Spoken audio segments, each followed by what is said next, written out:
അങ്ങനെ ജൂൺ 12 മുതൽ ലോകം ഒരു ഫുട്ബോളിലേക്ക് ചുരുങ്ങുകയാണ്. ജൂൺ 12-നാണ് നമ്മുടെ ലോകകപ്പ് സ്റ്റാർട്ട് ചെയ്യുന്നത്. ആതിഥേയരായിട്ടുള്ള മെക്സിക്കോ സൗത്ത് ആഫ്രിക്കയെ നേരിടുന്നത് മുതൽ ലോകകപ്പിന് വേണ്ടിയിട്ടുള്ള ആ ഒരു അംഗം കുറിക്കപ്പെടുകയാണ്.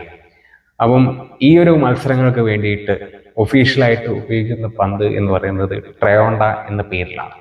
അഡിഡാസ് ആണ് ഇത് പുറത്തിറക്കിയിട്ടുള്ളത്. ശരിക്കും ഈ പേരിന്റെ അർത്ഥം എന്ന് പറയുന്നത് ട്രൈ എന്ന് പറയുന്നത് 3 കൺട്രീസ് നടക്കുന്ന ലോകകപ്പിനെ ഉദ്ദേശിച്ചിട്ടാണ്. ഓണ്ട എന്ന് പറയുന്നത് ഒരു സ്പാനിഷ് വേർഡാണ്. അതിന്റെ അർത്ഥം വേവ്സ് എന്നാണ്. അപ്പൊ ബേസിക്കലി ഇതിന്റെ ഒരു മീനിങ് എന്ന് പറയുന്നത് 3 വേവ്സ് എന്നുള്ള രീതിയിലാണ്. സാധാരണ ഫുട്ബോൾ പന്തുകളിൽ നിന്നും വ്യത്യസ്തമായിട്ട് ഈ പന്തിന് ഒരുപാട് പ്രത്യേകതകളുണ്ട്. അതായത് ഒരു മൊബൈൽ ഫോൺ റീചാർജ് ചെയ്യുന്നത് പോലെ ഈ പന്ത് മത്സരത്തിന് ഇറക്കുന്നതിന് മുമ്പേ ചാർജ് ചെയ്യണം എന്നുള്ളതാണ്. അപ്പൊ അതിന് കാരണമായിട്ട് പറയുന്നത് ഈ പന്തിന്റെ കൃത്യം നടുവിലായിട്ട് 14 ഗ്രാം തൂക്കമുള്ള ഒരു മോഷൻ സെൻസർ ഡിറ്റക്ടർ ഘടിപ്പിച്ചിട്ടുണ്ട്. അപ്പോൾ അതിന് പ്രവർത്തിക്കാൻ ആവശ്യമായിട്ടുള്ള പവർ വേണ്ടത് കൊണ്ട് ഈ പന്ത് മത്സരത്തിന് മുൻപേ ചാർജ് ചെയ്ത് വെക്കേണ്ടതായിട്ട് ഉണ്ട്.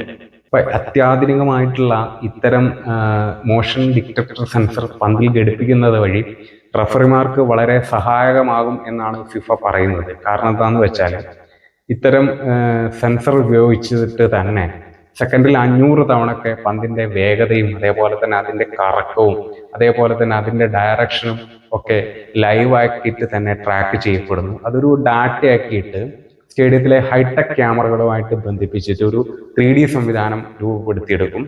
അതിലോടുകൂടി ഇത്തരം കഠിനമായിട്ടുള്ള തീരുമാനങ്ങൾ, അതായത് ഓഫ്ലൈൻ പോലെ അതേപോലെ തന്നെ കോൾ ലൈൻ ടെക്നോളജി പോലെ അത്തരം കഠിനമായ തീരുമാനങ്ങൾ പെട്ടെന്ന് തീരുമാനം എടുക്കാൻ റഫറിങ്ങിനെ സഹായിക്കാൻ ഇത്തരം കാര്യങ്ങൾ ഉപകരിക്കുമെന്നാണ് ഫിഫ പറയുന്നത്.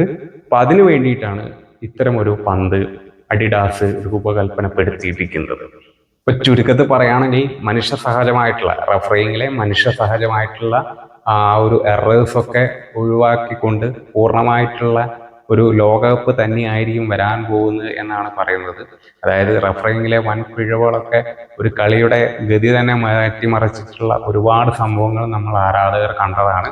അപ്പൊ എന്ത് തോന്നുന്നു ഈ ഒരു പന്ത് ഉപയോഗിക്കുമ്പോൾ പൂർണ്ണമായിട്ടുള്ള ഒരു ലോകകപ്പ് ആയിരിക്കുമോ നമുക്ക് ലഭിക്കുക എന്നുള്ളത് ഒന്ന് കമന്റ് ബോക്സിൽ കമന്റ് ചെയ്യും.